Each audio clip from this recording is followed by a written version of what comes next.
So I am Matt Galik. I have been studying the history of Mokena for over 25 years now, since I was just a student at Mokena Junior High.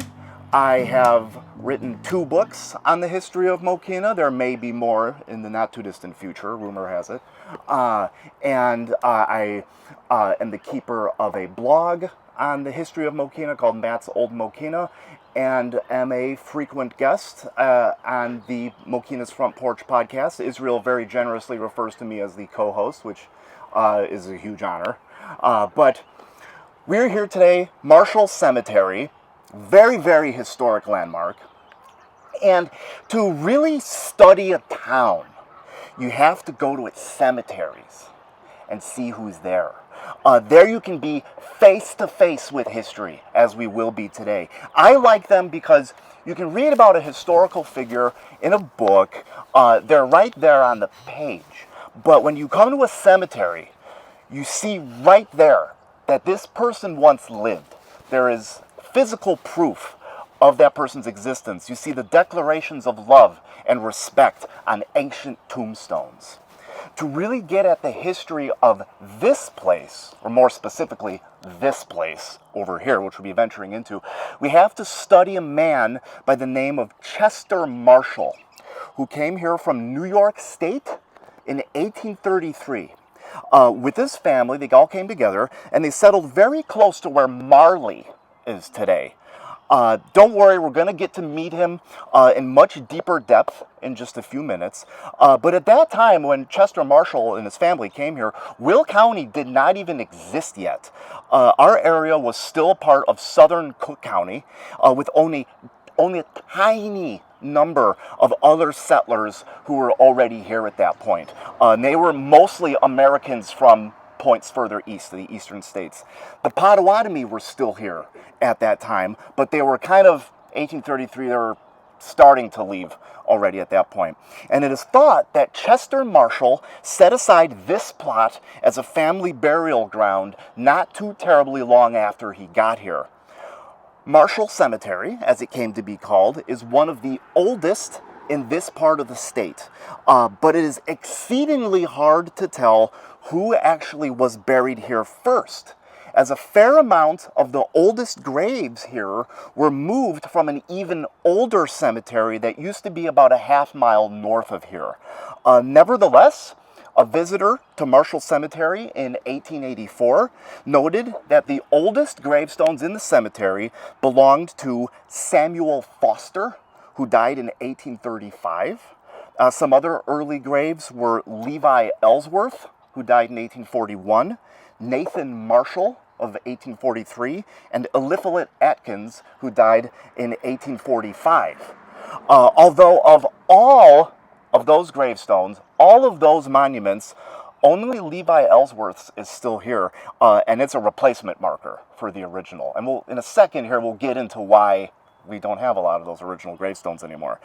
There are no small number of Marley people here in this cemetery, and others from New Lenox Township, but most of the names in this cemetery would easily be recognized as Mokenians. So there's mostly Mokena people buried here, despite its location just over the border into New Lenox Township. In fact, there are 4 mayors of Mokena here. There are many veterans also buried at Marshall Cemetery. We've got 1 from the War of 1812, 13 Union veterans from the Civil War, the most turbulent part of American history, which we'll be visiting a little bit today, and 1 veteran from the Spanish-American War of 1898. So starting sometime around the end of the 19th century or the beginning of the 20th, a private board of trustees started to run the cemetery and take care of it. But after many decades of their care, ownership passed to New Lenox Township in 1987. And Elmira McGovney, the last cemetery trustee, passed away in 1994.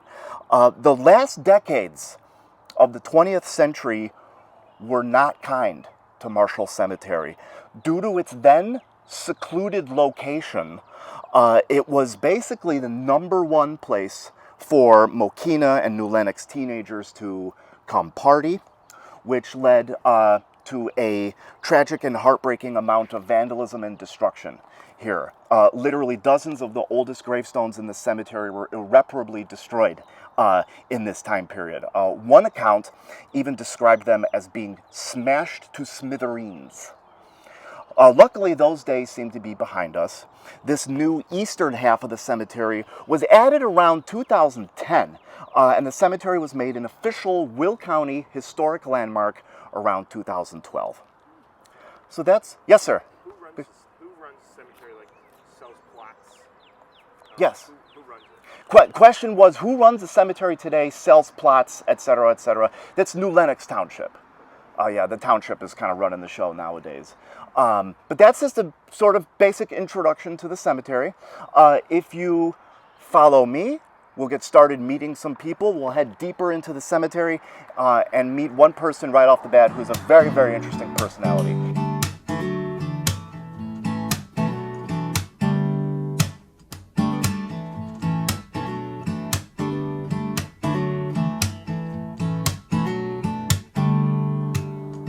Right here, with this gentleman, is where day one of the story of Mokena begins, with this man, John McGovney. Before we get to his life in our neck of the woods, we have to understand where he came from, where John McGovney came from. He was born February 26, 1797, in Adams County, Ohio, which is in the southern part of the state, bordering on Kentucky. His father was born in Ireland, and his mother was a Crockett, who is said to be related to, you guessed it, Davy Crockett. Not a huge amount is known about his early life, but at the age of 23, John McGovney married Nancy Graham, and together they had at first 5 children. They were William Wilson, Thomas Graham, Azias, Sarah Jane, and Nancy Crockett, one of which we'll get to know a little later. The McGovneys spent half of their lives in southern Ohio, and in the Great Western Migration that their generation took part in, landed in what would later become Frankfort Township in their covered wagon on the autumn day of October 9th, 1831. Where they carved out a pioneer's homestead where Mokena now stands. After the McGovneys' arrival in Will County, or what became Will County, 3 more children saw the light of day, which were John Jr., who was said to be the first non-native child born in Frankfort Township, or what would become Frankfort Township, Margaret Ann, and Elijah. Where exactly that first log cabin stood is unclear. But there are a couple theories. One says that it was somewhere in the Hickory Creek timber. Another that it stood roughly at the location of today's Front Street and Midland Avenue, and that it was repositioned when the roads were built years later. And another early historian said that it was in the vicinity of the farm later owned by Fred and Carrie Yunker on LaPorte Road. Nevertheless, after so many years, it's a puzzle and it can only be guessed at. But the world the McGovneys lived in when they first set foot here would be completely alien to us in the 21st century. When they first got here on the wild, untamed prairie in the fall of 1831, there was no Mokena, there was no Frankfort, no railroads, no neighbors, not even roads. The closest would be what is today Wolf Road, which in 1831 was a narrow Potawatomi trail. The McGovneys got all their water from Hickory Creek, and a lot of their food from wild game, of which there was lots. They were real pioneers, very brave, rugged, and hardy people, and the first Mokenians. But speaking of the Potawatomi, they were still here at the time the McGovneys got here, and John McGovney would have definitely interacted with them. He and his family were only here about 6 months when the Black Hawk War broke out in the spring of 1832, which is really a really significant event in the early history of Will County. If you've never heard of it, it was a short but really nasty war in Illinois and the Michigan Territory between some of the native tribes on one side and settlers in the U.S. Army on the other. When John McGovney got wind of what was happening, he urgently packed up his family and got out of Dodge because they had no idea if the Potawatomi were going to be coming for them or not. They made haste for Lafayette, Indiana, where they had lived for a while on their way to Illinois, and wound up staying there for 6 months, waiting out the war. They left so quickly that a loaf of bread was left baking in their hearth. They cautiously made their way back to their homestead here when the war was over, and lo and behold, not a thing was out of place. The bread was still there. Their animals and their property, turns out, was actually taken care of and looked after by the Potawatomi while they were gone. So they had nothing to fear. Flashing forward 20 years, when the Rock Island Railroad was built in 1852, part of it bisected John McGovney's property. And the year the railroad came through, in 1852, Allen Denny, who was McGovney's neighbor, platted the new village of Mokena. And McGovney himself, John McGovney, saw an opportunity in this and subdivided 2 additions to Mokena between 1852 and 1858. A street made up the border between Denny's plats and McGovney's, which came to be called Division Street. So that's where that name came from. So not only was John McGovney our first settler, he's also one of the founders of Mokena, really. He ultimately died March 12th, 1859, at the age of 62 years. At that time, life expectancy for an American male was 41, so he did pretty well. Psalm 128, verse 1, was said at his funeral, which says, "Blessed are all who fear the Lord, who walk in obedience to him." And I can show you the receipt for his coffin.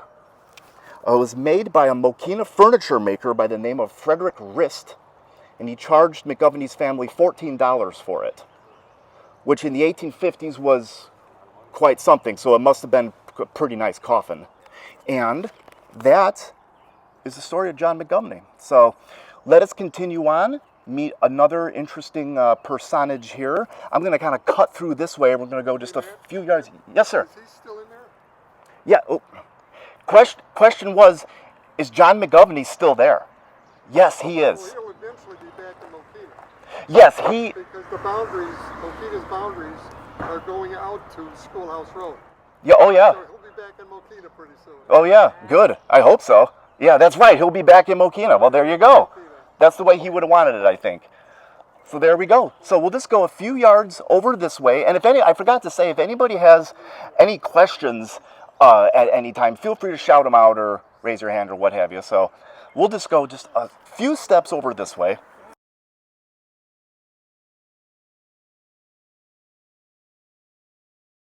Here is someone who stood at the head of the Marshall family, for whom this cemetery is named, Chester Marshall.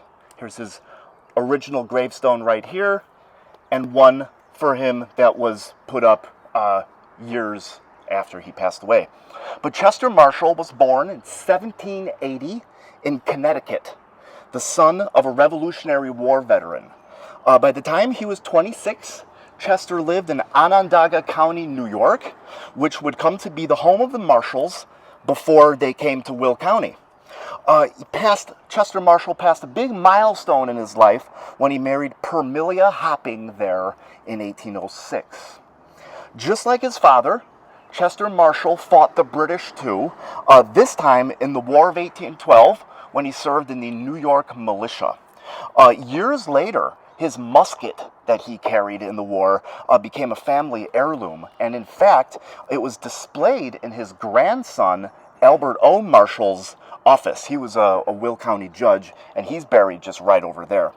But back to Chester and Permilia Marshall, they came west, settled here in 1833, which, as we now know, was 1 year after the Black Hawk War, and was basically the earliest period of non-native settlement in what today we know as Mokena, Frankfurt, and New Lenox. Between 1835 and 1838, Chester managed to buy, bit by bit, about a square mile of land from the federal government in the far northeast portion of today's New Lenox Township, bordering what would become Frankfurt Township or Mokena. But by and by, the Marshalls came to live in a log cabin that was located on today's 187th Street, just east of where Marley would later sprout up. Fun fact, the Mar in Marley comes from this family's name, Marshall. The cabin was a pretty unique one in that it eventually got to be about twice the size of what was considered a normal cabin in those pioneer days, and it even had, or would come to have, 2 stories. It was such a well-known landmark in those early days that Chester Marshall hosted some of the earliest elections in Will County's history there. But Chester and Permelia Marshall had 5 children, one of which was George Marshall, who went west to California in 1849 in the first gold rush, but he died on his way back home and was buried in the Pacific Ocean. Chester Marshall was a deeply religious, pious man. He served as a Baptist deacon, and a lot of people just called him Deacon. You would know back then, if you heard that, who that was referring to. He had very deep-seated beliefs and could be seen at every temperance meeting in the area, which, if you're unfamiliar with it, that was a movement that believed alcohol was the root of all of society's problems, and long after Chester's time would give us prohibition here in America. Chester Marshall, was a fixture at anti-slavery meetings, which were held in a 1-room log schoolhouse that sat just past the cemetery over there in that direction. But Will County's earliest historian, a very interesting man by the name of George Woodruff, described Chester Marshall as a tall, large, noble-looking man who had a fine personal presence and also had a very big beard. The deacon didn't live to see the end of slavery, as he died of cancer on August 3rd, 1859, and as we know, Abraham Lincoln didn't issue the Emancipation Proclamation until 4 years later. But poignantly, 2 of Chester Marshall's grandsons and 1 step-grandson died fighting in the Civil War to eradicate slavery. And one of them, Edwin Webb Marshall, is buried just over there. I would like to think that, well, the deacon would have been profoundly saddened by this, losing his family members. He also would have been proud that his own kin gave their lives fighting to uphold these ideals that meant so much to him. So, once again, we shall continue another short walk just right over here. We're going to get to know a lady who has a very recognizable last name, who, if you are a Mokenian, you will definitely know right away. So once again, right this way, please.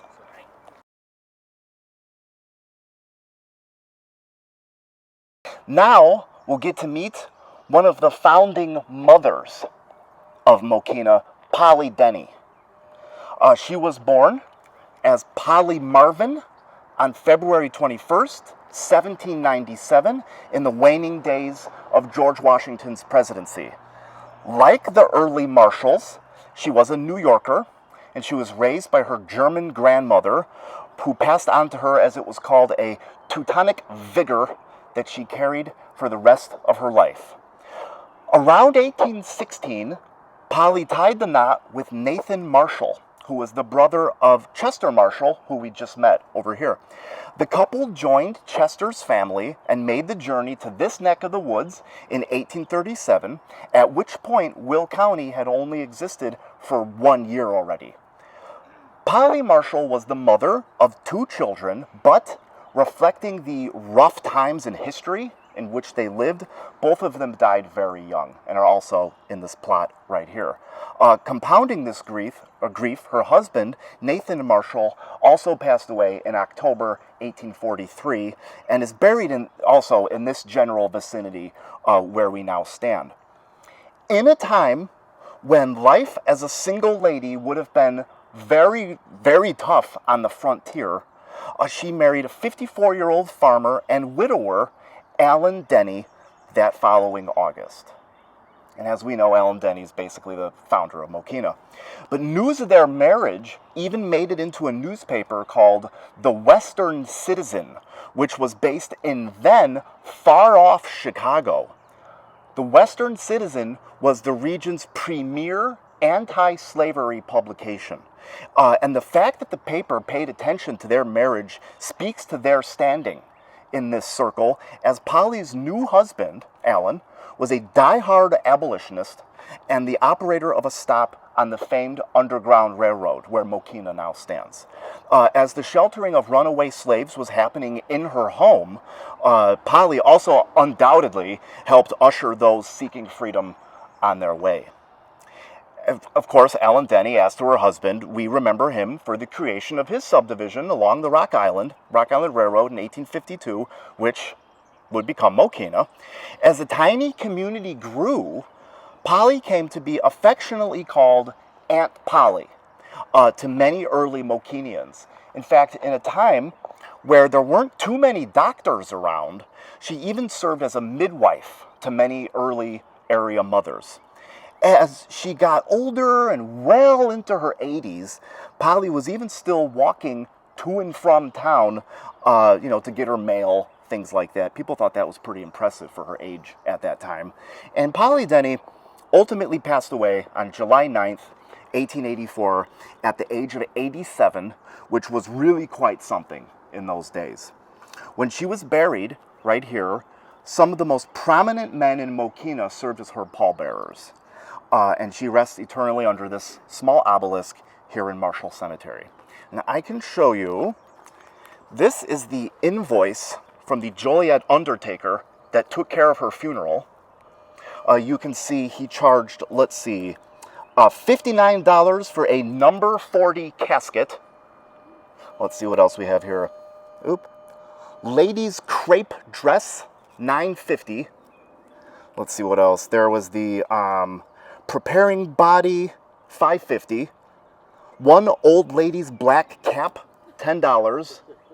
Let's see here. Some of the handwriting's hard to read. Hearse and attendance, $10, and nameplate for the coffin, $6. That's pretty interesting. Yeah, exactly. Cheaper than they had. So very interesting stuff. Now, at our next stop on the tour, which is just right over here, we'll actually get to see some photos of the person, but get to know one of my all-time favorite figures in Mokena's history, one who lived a very long time, and actually there are a lot of people around today who still remember him. So if you follow me, please. Matt, I Yes. had a quick question, or maybe something you can highlight. When we were out here the other day, you talked, I asked you about these small stones. Oh, yes. Can you just tell what these are? Yes, so, very good, Israel, thank you. Throughout the cemetery, you'll see these little stones, little rectangular stones. They're really small, easy to miss. These are what are referred to as foot stones. Years ago, you don't see these anymore, but you'd have, of course, the headstone at the head of the grave, and the foot stone, this little rectangular thing, which marked the foot of the grave. And usually they would just have the person's initials on it. By and by, over the years, lots of cemeteries did away with them because they're kind of hard to mow around when you have them. So a lot of cemeteries just picked them, and got rid of them. But in certain cemeteries, like this one, like Denny Cemetery on Wolf Road, you'll still see footstones in place. So yeah, very good question, Israel. Thank you. And I have a quick one. Yes. Where are her husbands? Oh, very good question. So, question was, where are Polly Denny's husbands? That's a very interesting question. So her first husband, Nathan Marshall, is buried right here in this plot. Allen Denny, second husband, husband number 2, is buried in New York State. He died in 1875 at the age of 85. He left Mokena 4 years prior to that in 1871 after having lived in the Mokena area for almost 40 years. I think that there was marital disunion that caused Alan to split from his wife, move back to New York on his own, and eventually die there. Because I have a legal document in my collection from the 1870s in which they were both very old, describing some property in Mokena, and it specifically mentions that husband and wife were living apart.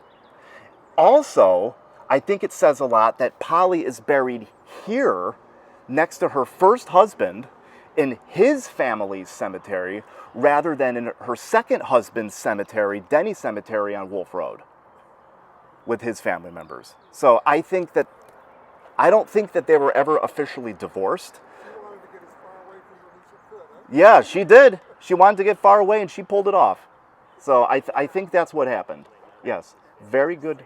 It is, yeah, very good question. As far as I know, there were no stonecutters in Mokena that made gravestones and monuments, but there were definitely several in Joliet. In fact, some of the monuments here have the gentleman's name. There was a stonecutter in Joliet who, I'm not making this up, his name was John Lennon, who was who was a very prominent maker of gravestones in that day, and there are some gravestones in this cemetery that bear his maker's mark on the back. So I think at least some of them probably came from Joliet. Thank you. Oh, you're welcome. Thank you, Jim. So right this way, folks, we'll meet another McGovney, and a very, very interesting one.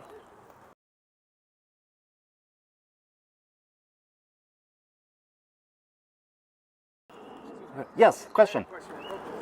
These people were obviously relatively well-to-do Sure. versus others. What was the means of commerce that they had? What did they do? How did they make money? Oh, the question was, the people in this cemetery, or most of them, or some of them, were of some means. What did they do? How did they make their money? Most of them were just farmers. There were others who did other things. For example, we have an attorney that we'll get to meet a little later, a general storekeeper, a grain buyer, but most of them were just regular farmers, dairy farmers in our neck of the woods.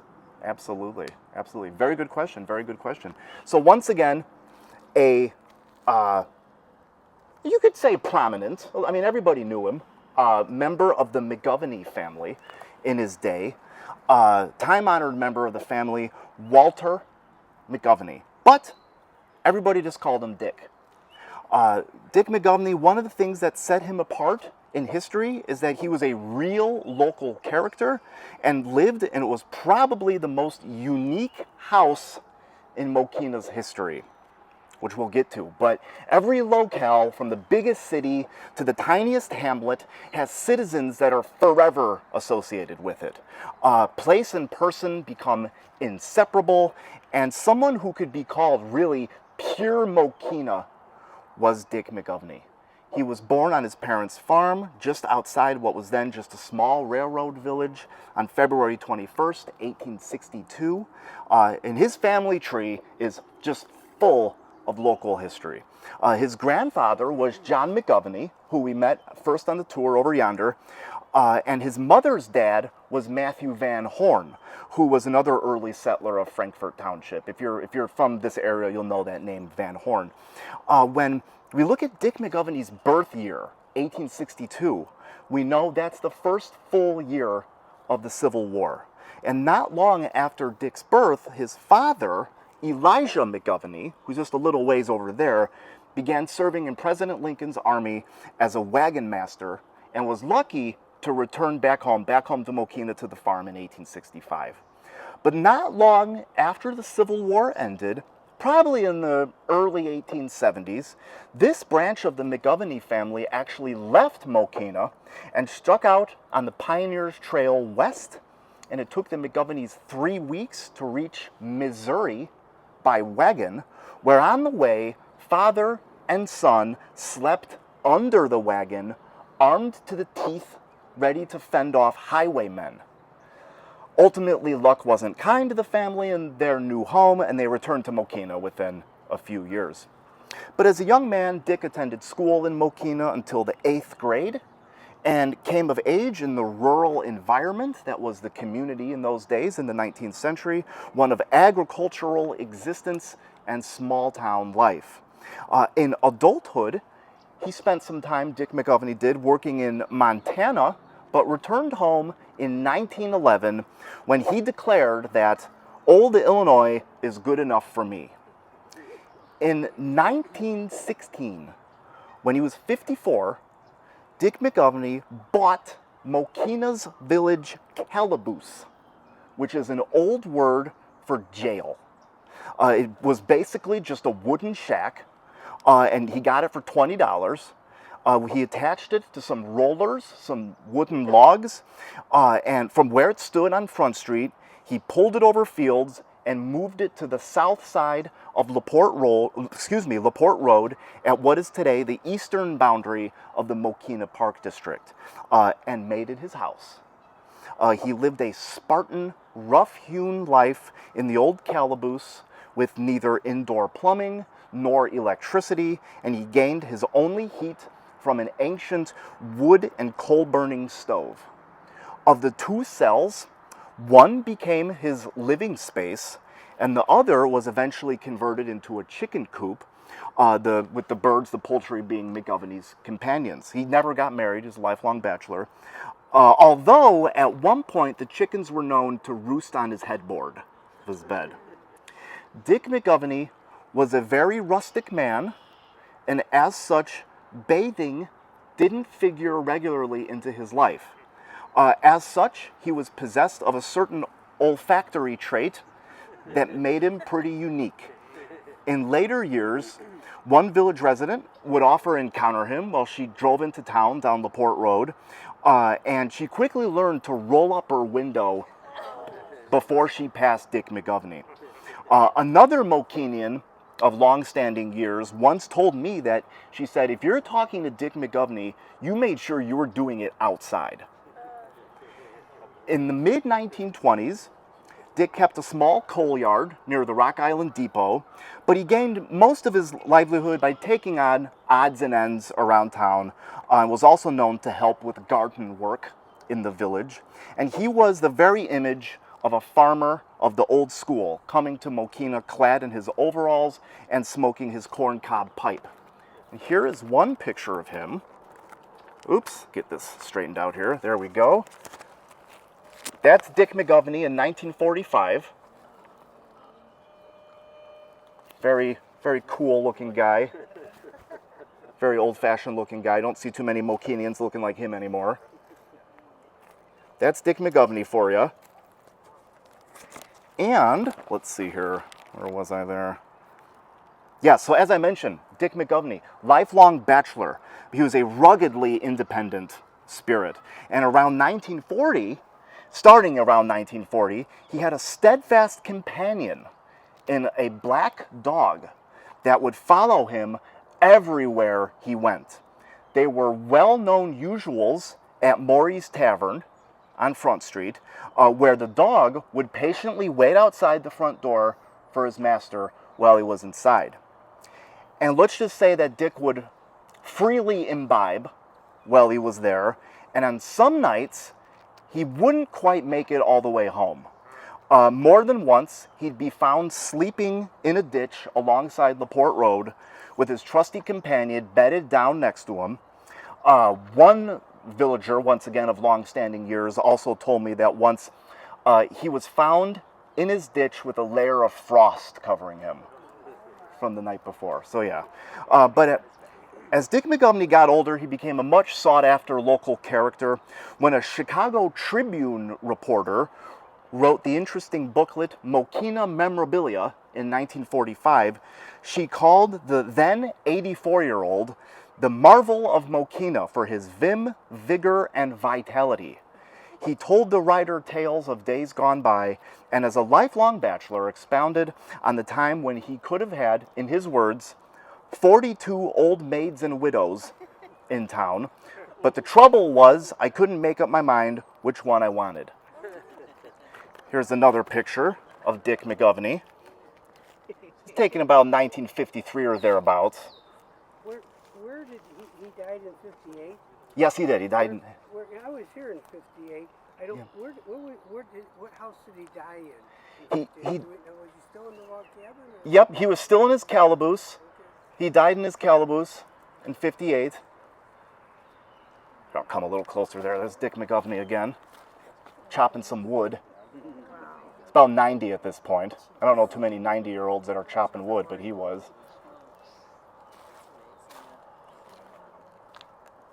Yep. Is his building still? Can I answer Yeah, that, Matt? yeah, you can. I was going to if you didn't. Oh yeah, I'm So, definitely. The calaboose does still exist at the Heritage Village in Lockport. So it's all. No, Yeah. the smell did not stick around. And we do. I'm with the Will County Historical Museum. So is Kelly. So we have our Heritage Village is all original 19th century buildings from around Will County that were saved from demolition.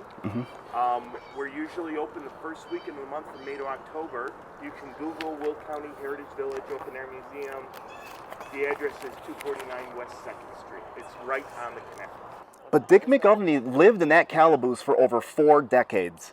And as I mentioned, he passed away there January 18th, 1958, just short of his 96th birthday.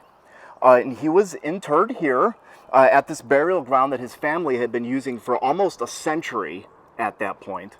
And when he passed away, the News Bulletin, which was our village paper at the time, ran a long obit on the front page, hailing Dick as they put it, a link with early Mokena, and describing his free character, and noted him as a man who stood on his own 2 feet all his long life, and while he was always willing to give help to anyone, he never asked for any.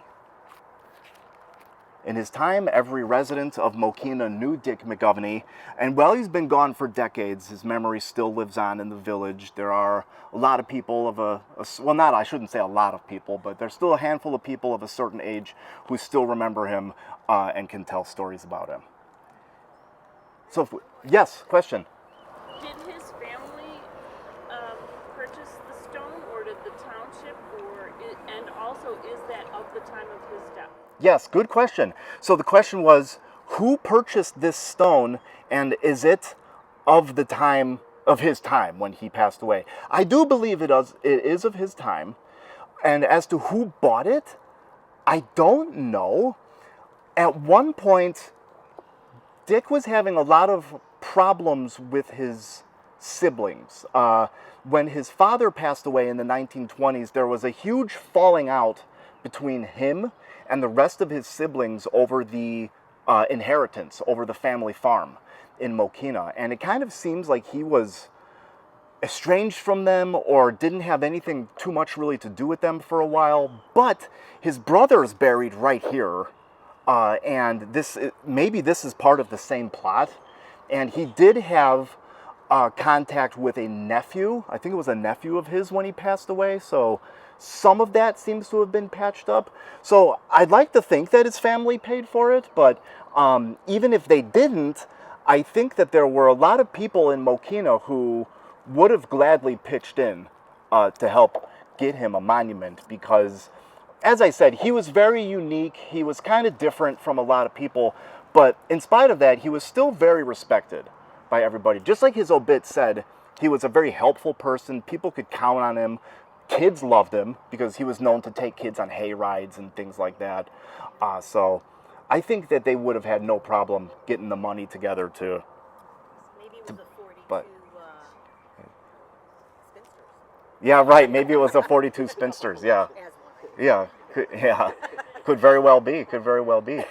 So if you folks follow me once again, I'm going to kind of go up this way and over. We'll get to meet Dick McGovney's uncle, who we're meeting a lot of McGovneys today, but they keep getting more and more interesting. So if you follow me, please.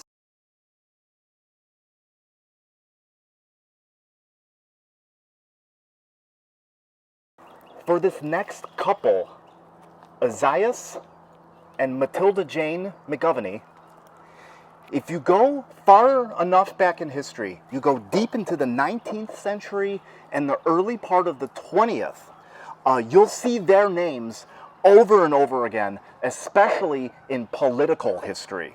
They're just impossible to avoid.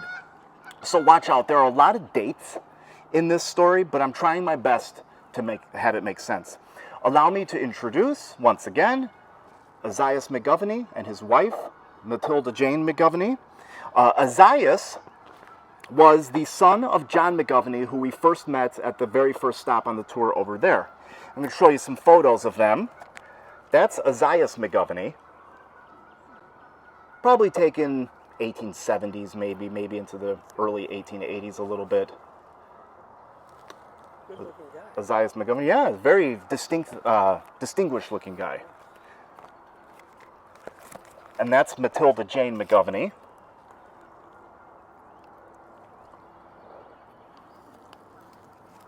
A pioneer lady.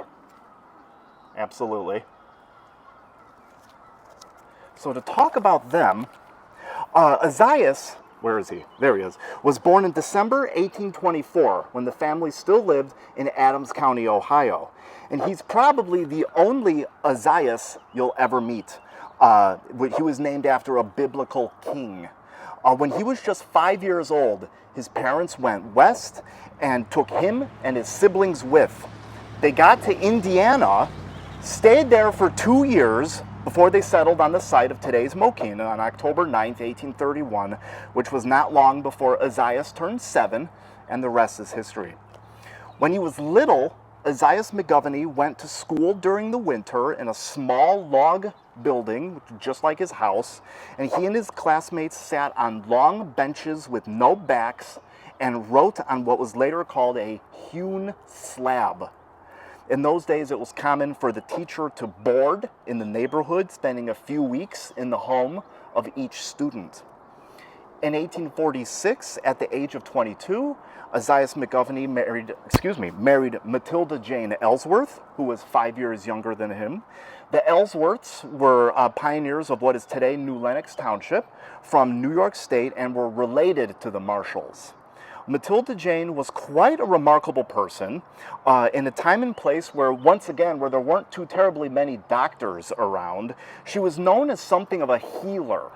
One Mokena historian said decades ago that when Matilda heard of illness, with her basket of home remedies, she would set forth to care for the ailing one, unafraid of any disease. Diphtheria, smallpox, scarlet fever, she braved them all. For example, she once cured a local boy with a physic of goose grease, and one of her choice remedies was a concoction of powdered rhubarb, sugar, water, essence of peppermint, and brandy that was still used in the McGovney family well into the 20th century. Together, Esaias and Matilda Jane had 8 children, 5 daughters and 3 sons, who were born between 1848 and 1867. 2 years after they got married, there was what was described as a momentous epoch in Esaias McGovney's life, because that was when he first entered politics. He would stay with them for most of the rest of his life. In that year, 1848, he became a township trustee on the first board of trustees for what would later be named Frankfort Township, and he held this office for 6 years. The main task he was busy with was handling school funds and giving exams to teacher applicants. 2 years later, Esaias McGovney was elected Justice of the Peace, a position he held for 20 years before he refused to keep it any longer. He was associated with this position for a very long time, and you don't really run into justices of the peace too much anymore. But basically what this is, if you're unfamiliar with them, is it's a judicial officer of a lower court. So in those early days before Mokena and Frankfort were established, Esaias was a much sought-after official who wedded couples, dispensed justice, things like this. Interestingly, when Esaias first took this position, he had to take an oath. And one of the things he had to swear to was that he had never participated in a duel. He also became an attorney, Esaias McGovney did, having more or less taught himself law, and was helped by a Will County judge who had taken him under his wing. But it's kind of disputed as to when Esaias was admitted to the bar. Some sources say it was in 1850, and others say it wasn't until after the Civil War. But as we all know, event that I keep referring to today, the Rock Island Railroad, came through in 1852, and Mokena was established the same year. And in 1856, Isaiah McGovney was elected supervisor of Frankfort Township, the highest office in the township. And he kept this spot until 1870, but not in one long interrupted term, until he once again flat out refused to do it anymore. Whoops, there go my notes. Okay, let's see. Do it like this. There we go. But during the years of 1861, 1862, the beginning of the Civil War, Isaiah McGovney was also chairman of the Will County Board. So as you can see, he's very involved in politics, local affairs. But going back to the 1850s, around the time Mokena was founded, Isaiah had always considered himself a Democrat.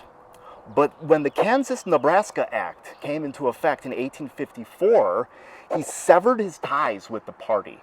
If you're not familiar with it, the Kansas-Nebraska Act was legislation that allowed the residents of new territories to decide whether they would allow slavery or not.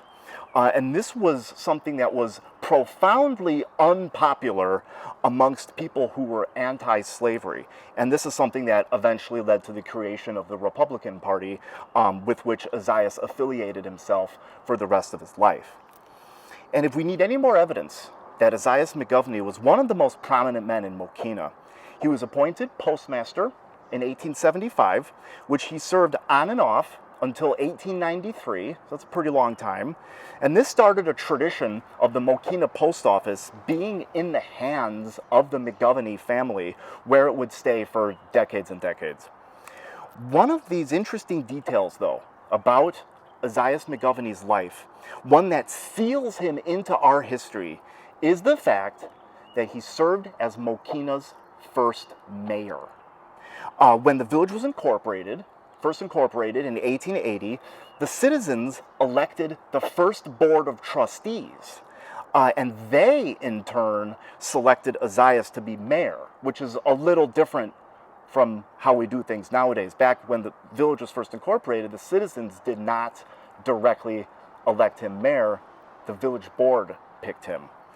But in addition to the offices he held, and working as an attorney, Isaiah established a general store on Front Street in the 1870s that he ran with his son Irwin, which did business under the name O. McGovney and Son. It was one of the foremost business houses in Mokena and existed until 1891, when it was sold to Isaiah's son-in-law, John A. Hatch, who is just over here, and we'll get to know him no time flat shortly. But some time went by. 1888, influential men in Mokena and Frankfort literally begged Isaiah to run for township supervisor again, and in that spring, he was elected one more time and served for the next 10 years under protest, as one of his contemporaries said. But his sights were always set very high. In 1894, Isaiah McGovney even flirted with running for state senator. It never came to pass, though. Once his final term as supervisor ended in 1898, Isaiah retired from politics. Of all the posts he held, both elected and appointed, it would later be said that Isaiah McGovney served in them faithfully, honorably, and to the entire satisfaction of his constituents. Matilda McGovney passed away in the spring of 1897 at the age of 68. She was a very pious woman, and she was described as a faithful Christian woman, as well as being devoted to sincerity, truth, and the richness of character. And I can show you a picture of the McGovney homestead on Front Street in Mokena. That's Isaiah right there, his daughter Emily, and son Arthur. And this house still stands. It looks very much like this today on the corner of Front Street and Midland Avenue. That's where Isaiah McGovney lived for many, many years. Very similar today. Isaiah made it. He made it all the way to March 8th, 1914, in what would have been his 90th year. Before he passed away in the home on Front Street, he told his family members that he could read handwriting on the wall of the room where he was, and that it said, "You have a glorious and happy entrance here." Isaiah McGovney was one of the very last survivors of that first crop of pioneers to settle in Will County. And he often said that he hoped the world would never be any worse for his having lived in it. Isaiah McGovney, first mayor of Mokena, wearer of many hats in the village. And if we step just over here, we'll tell a story from the Civil War, of which there are many in this cemetery. So here is at least the monument. It's toppled over a few years ago. It was leaning very precariously for quite a long time, and I think gravity finally did the rest. But this is at least the gravestone of Thomas Packard Parker, who, as I kind of teased, to tell his story is to tell a story of the Civil War. Mokena furnished dozens of men to President Lincoln's army during the war, and Thomas was one of the absolute bravest men in the entire history of Mokena. And like so many of the people we're meeting today, he wasn't born here. He was originally from out east. He was born March 5th, 1833 in Westford, Vermont, which is in Bennington County. That's the southern part of the state, bordering Massachusetts in the south and New York on the west. And he and his family came west in Thomas's childhood, and once again, that great westward migration before the Civil War. And he was in our neck of the woods by 1850, when he was 17. At some point, Thomas Parker lost his father, and then his mother, Belinda, married Rollin Marshall, making Thomas Parker the step-grandson of Chester Marshall, who we just met over there.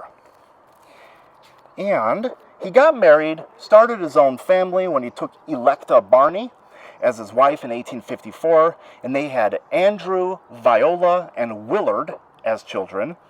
Unfortunately, Willie, as he was called, passed away as an infant in 1860 and is in this plot, although his daughter Viola lived until 1937 and is also buried right here. And here is a picture of Thomas Parker. It's very dark. This is early photography here. But that's Thomas P. Parker, probably around the end of the 1850s or so. Thereabouts. Very austere, stark-looking man, but that's how they took pictures back then. Yep, exactly. Very good, Lori. This image would be called the daguerreotype, which is printed, if you will, on tin. And this golden stuff right here is the case that the image was slid into. Pretty small, probably only about that big or so. So, Thomas Parker was an American farmer. And while we don't know exactly where he lived and farmed, we can tell by studying the 1860 census, he was 27 that year, that he lived somewhere on the Mokena side of today's Town Line Road, or thereabouts. In that year, he was farming on 80 acres, had 3 horses, 2 milk cows, 3 swine, and that year had harvested 100 bushels of wheat, 500 bushels of corn, and 400 bushels of oats. So he was quite a productive farmer.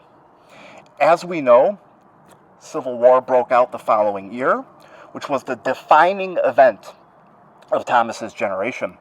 In the summer of 1862, so a year into the war, President Lincoln called for an additional 300,000 more volunteers. Excuse me. Oh, man. President Lincoln called for 300,000 more volunteers for his armies. And with that, a regiment of Will County men was formed in Joliet that would come to be christened the 100th Illinois Volunteer Infantry. And Thomas Parker volunteered for duty in this unit and was officially mustered in at the end of August 1862. And here is Thomas Parker in uniform, probably taken around the time he was mustered in. holding his musket. Very cool photo. A Mokena man in the Civil War. Let's see, he would have been, I think he was born in 1833. I'll cheat and look at his gravestone. Yeah, so he would have been about 29. But going back to Thomas Parker's duty in the Union Army, he saw hard action with the 100th and was a brave fighter for the Union. On September 19th and 20th, 1863, Will County men fought at the Battle of Chickamauga, Georgia, which were two of the ghastliest days in American history, and was the bloodiest battle of the war after Gettysburg, which was only 2 months before. I can't imagine what Thomas Parker must have felt as he was going into battle. The 100th, his unit, suffered disastrously massive casualties on September 19th, making it one of the bloodiest days in Will County history. And Thomas Parker was one of them. It was said that his last words on the battlefield were, "My God, I'm shot." We don't know if Thomas Parker is actually buried here. We don't know if they were able to bring him home or if he's still buried on the battlefield. In any case, his family had this monument placed here probably a few decades after he died, as it's not in the style of a gravestone from the 1860s. But Thomas Parker, to preserve the Union and break the chains of oppression. It has been said that the greatest casualty is being forgotten. And I ask you to please remember him today and every day. So we've got 2 more people to get to know. Are we doing okay? Yep. Okay, cool. So, oh yes, question. Is it the flag that is at the Joliet Area Historical is the 100th? Is that associated with Thomas? His Yep. Mm-hmm. Yep. The question was, if you go to the Joliet Historical Museum, they have a huge battle flag there that was carried by the 100th Illinois during the Civil War. And yes, that was Thomas's regiment. So he would have been under that flag. It's very cool. If you haven't been to see it, you should go see it. It's very interesting. They have a really cool Civil War exhibit. Yes, sir. I remember as a kid, my dad purchased his property down the street in Oh, okay. 1968. Oh, wow. We would come here, and there were headstones that said, the old style ones that said, died in the Battle of I can't pronounce it. Yeah, it's Chickamauga. Yeah. Yeah, so it was pretty cool to see that. Yeah. And I don't see them now. It's changed a lot since the early 70s. It has, yeah. Yeah, there's been all sorts of changes. If you see old pictures of Marshall Cemetery, how it looked decades ago, you'd never recognize it compared to today, unfortunately. But yeah, that's the way that went. But yeah, any more questions? Yes, Lori. Oh, yeah. So the question was, and I knew somebody would ask this at some point, what is this thing made of stone right here? I have been led to believe that this is a mausoleum. I don't know if anyone is still buried in it, but I was told by one of the Mokenians of the era that came here to party and whatnot, that at one point the top of this had been broken off, and he told me that you could look in and see a coffin. So apparently, at least back then, somebody was still buried in it. I don't know who it belonged to, what family put it here, so on and so forth. But yeah, I've been, apparently it is or was a mausoleum. So we'll continue on just a few steps over this way to meet another mayor of Mokena.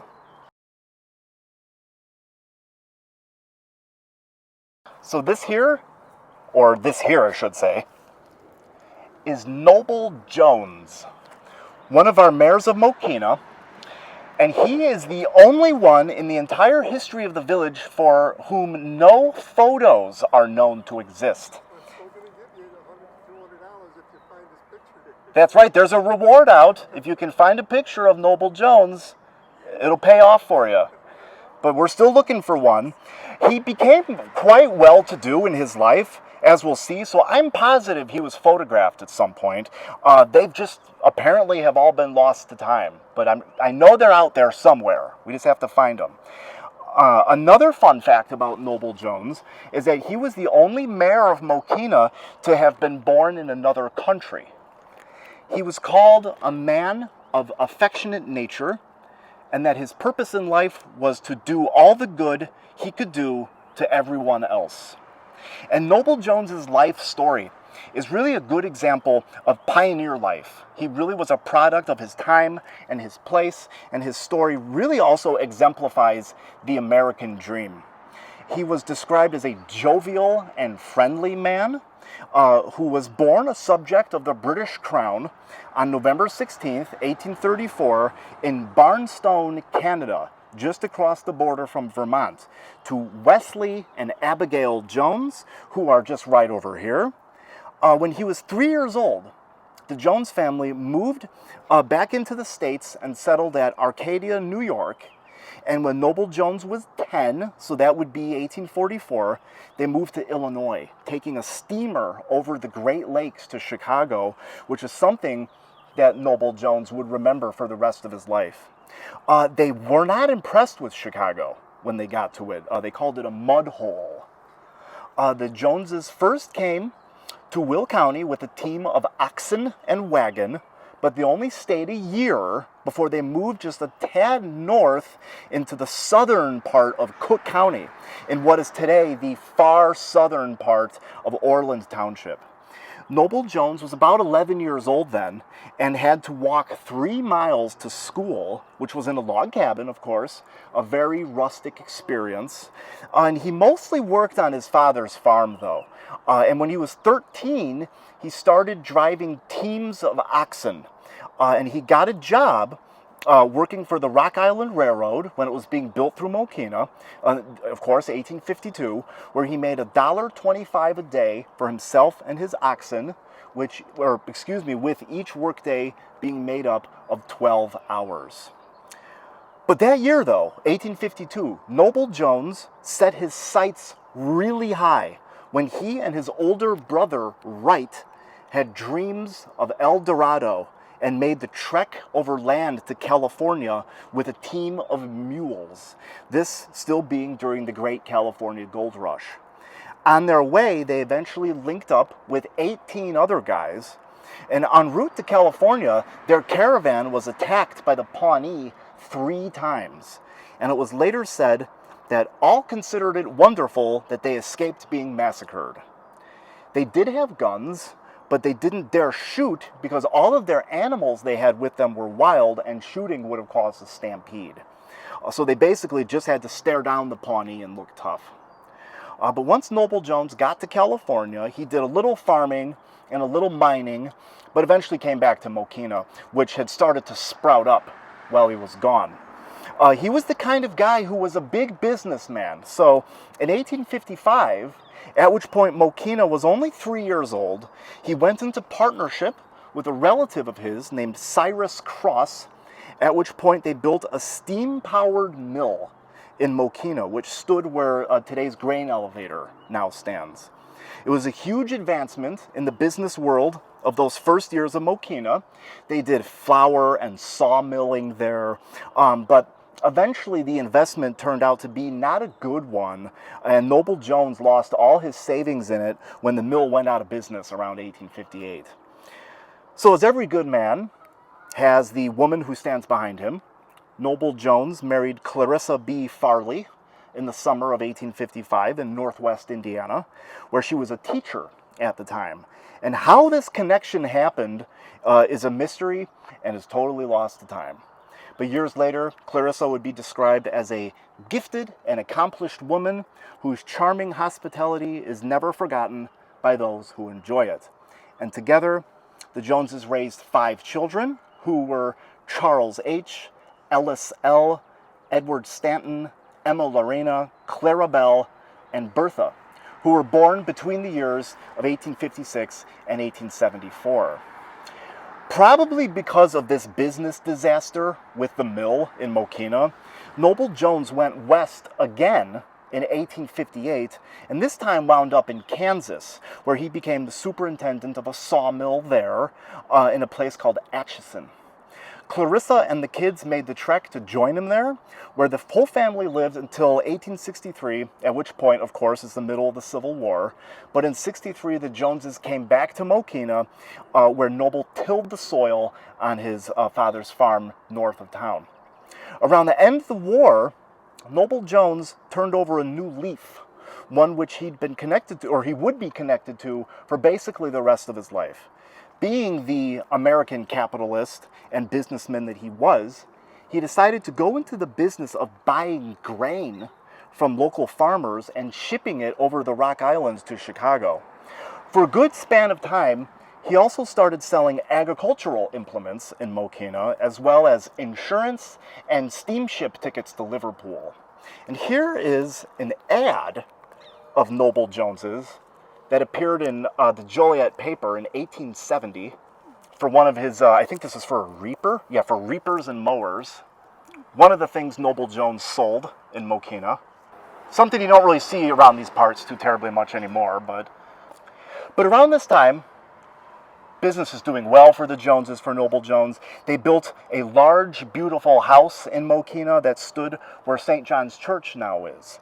And in its day, it was considered one of the foremost houses in town.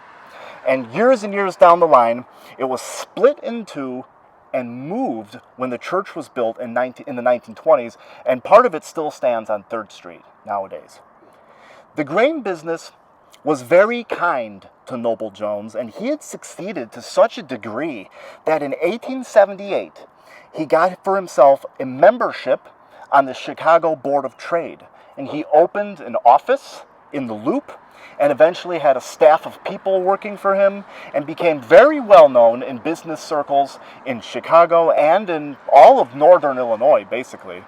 He went back and forth to the city every day on the Rock Island and became what was very possibly Mokena's first commuter. In his day, Noble Jones became one of the most well-to-do and influential men in 19th century Mokena, and as a result of his status, he was elected mayor in 1884 and served in that position until 1890, when there was a really short interruption, and he was elected again in 1891 and held the office through 1896 when he resigned. And after a long and useful life, Noble Jones died at the age of 75 at 6:50 in the morning on December 22nd, 1909. So yeah, another one of the very interesting stories of our very interesting mayors in Mokena history. And I think we got time for one more personage we can get to know today. I mean, there are many. We could do a tour all day long of Marshall Cemetery where we pack a lunch and everything, but we can do one more today of another really interesting person and also someone who actually was photographed too, so we can see what he looked like. So if you follow me, please, once again, we'll go just over this way to meet the Hatches. So I'd like you to meet John A. Hatch, another very prominent name in the entire history of Mokena. And he's really unique, John Hatch, in that a lot of the places in town associated with him still exist. Not only was he an American hero who served the Union in the Civil War, but he was a really big part of the business history of Mokena. But he also was someone who was really dearly loved by a lot of people, especially kids. Let's go back to the beginning. John Alexander Hatch was born February 27th, 1842, near today's Frankfort, his parents having been early settlers to our area. His father, who also was named John Hatch, was from England, and his mother, Jane, was born in Scotland. But John grew up in what is today Frankfort Township, and by the time he was 18 years old, in 1860, he was living in Tinley Park, where he worked for the Rock Island Railroad. And of course, back then, the town was still called New Bremen. Of course, as we know, this is about to be, once again, the Civil War, and like so many young men of his generation, it would change John Hatch's life. A little more than a year into the war, He volunteered for duty in the 72nd Illinois Volunteer Infantry, which was also called the Board of Trade Regiment. At the time of his enlistment, he was described as being 5'7", with brown eyes and dark hair, a pretty normal-looking guy for his time and place. And he completed his initial training at Camp Douglas in Chicago, which would later become quite a well-known Confederate prisoner of war camp. He bravely fought in many battles over the next 3 years, including at the siege of Vicksburg, Mississippi, where to this day his name, along with thousands of others, stands etched into the Grand Illinois Monument on the battlefield. John Hatch proved himself as a soldier, and in January 1865 he was made a lieutenant in the 47th U.S. Colored Infantry, which was a unit made up almost entirely of newly freed slaves. He served with them in the Gulf states, and it was while he was there that the scorching southern sun forever disabled his eyesight. But aside from that dreadful malady, John Hatch went through almost the entire war without a scratch, luckily. A year after the war ended, he married Nancy McGovney of Mokena on May 16, 1866, at her home on Front Street, where her father, Ozias McGovney, performed the ceremony. And this is John and Nancy McGovney. I'll come around this way here. Probably around the 1870s or thereabouts. Still relatively young at this point. John and Nancy Hatch. I think I said McGovney. I meant Hatch. Early Mokenians. Yeah, I agree. Yeah. Yeah, the Hatches of Mokena. And their marriage lasted decades. And between 1867 and 1889, they brought 9 children to the world. Of course, I'm going to name them all for you. Who were Jane, or Jenny, as she was called, Nanny E., John Ozias, Emma, Grace Edna, Etta Ora, Albert Ray, Lois Verne, and Alfred Clinton, who everybody just called Joe. In 1869, the Hatches picked up stakes and went to Missouri with John's parents, where he worked at odds and ends, but they came back to Mokena for good in 1876, where he got a job working in his father-in-law Ozias's store. But as they got settled back into the village around 1879, they built a 2-story house on the northeast corner of Mokena and First Streets, where, would be the Hatch homestead for many, many years and still stands to this day. Looks very close to what it did look like back during John and Nancy Hatch's time. John A. Hatch came to be a very well-known and respected man in Mokena, and in 1880, when the village was first incorporated, he was elected to be the very first village clerk, where he was pretty instrumental in getting the first village ordinances drafted. If you go to Village Hall today and look at all those cool old documents from back then, they're all in Mr. Hatch's handwriting. In his day, John wore a lot of hats in town, for aside from being village clerk for a while, he also became a school director, and like his father-in-law, Ozias, became a justice of the peace. John Hatch eventually became one of the foremost businessmen in Mokena in his day when he bought the store that he had been working in from his father and brother-in-law in 1891. And a few years before that, he had built Mokena's brand new grain elevator in 1884, which still stands today. Although in Mr. Hatch's time, it looked pretty different than it does today, as this is what the grain elevator looked like in John A. Hatch's day. That's what it looked like when he built it. That's probably 10 or 15 years after he first built it. You can't really see him that well, but that's him standing right there. And all that original wooden stuff is still under that kind of steel cladding that it has nowadays. The grain elevator, if you're unfamiliar, is, let's see, it is just east of Etc. you know where Etc. is on Mokena Street? Yep. That was the Hatch elevator. Chet Eberts, many, many years later, if that says anything to you. So John Hatch bought and sold grain, as well as feed, coal, and tile. In another business venture, Mr. Hatch constructed a hall in the 1890s, which was really important for the social life of Mokena, and he had it moved closer to his elevator in 1901, in which year he relocated the store into it. This building also still stands on Mokena Street and today houses Zap Taco. It was just a general store that sold a little bit of everything, but kids especially loved going to see Mr. Hatch there because he would also treat them to candy or even big lumps of brown sugar. As he got older, John Hatch was very involved in veterans affairs and served for many years in the Ulysses S. Grant Post of the Grand Army of the Republic, which, if you've never heard of it, was a fraternal organization of Union veterans of the Civil War that had a huge amount of lobbying power in the government. It was said that no president ever got elected without the support of the GAR. And one more picture I can show you today. It's a big, nice shot of the whole Hatch family in front of their house on Mokena Street. That's Mr. Hatch right there. Children and grandchildren. It's taken about 1914 or thereabouts. That's Mr. Hatch and Mrs. Hatch right there. As you can see, there were quite a lot of them. A lot of Hatches in and around Mokena. So Mr. Hatch, John A. Hatch, lived a very long time. He passed away July 17th, 1920 at his Mokena home at the age of 78.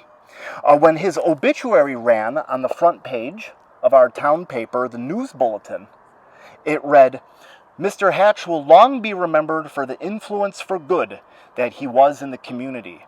He was a kind-hearted man who always went out of his way to do a favor to anybody. He always was of a cheerful disposition and made and retained friends readily."